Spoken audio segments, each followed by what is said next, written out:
Every action we take in life has an equal and opposite reaction.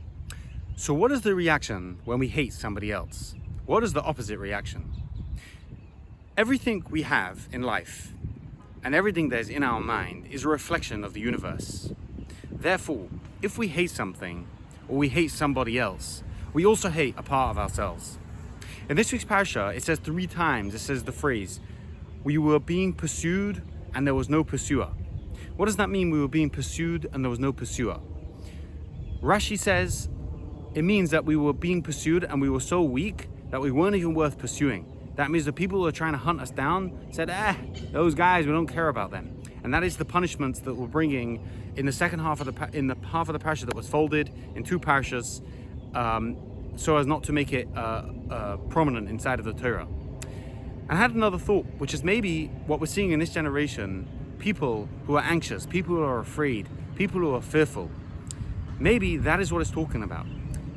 These people, including myself, I don't exclude myself from this, are afraid. We are afraid. What are we afraid of?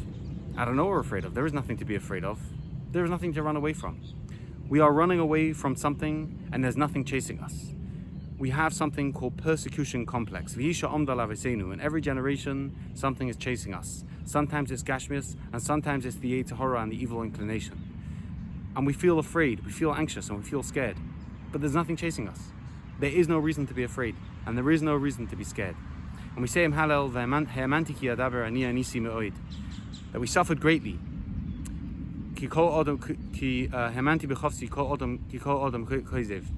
That I thought in haste, I thought that every person was deceitful, that every single person was out to get me.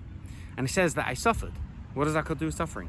And the answer is, the definition of suffering is this element of trying to constantly assess others and trying to constantly control risk and try to constantly narrow things down and put things in a box and say, well, that's okay, but that's not okay. Guess what? We have no control over our risk. Risk is going to be there. You can take out every insurance policy under the sun. And finally, when you realize you still haven't managed to control risk, you'll realize, I'm done. So why don't you take the shortcut and say right now, everything is up to Hashem. Everything is out of my control. And what's meant for you and what's meant for me will always be yours. Thank you very much for listening and have an amazing Shabbos.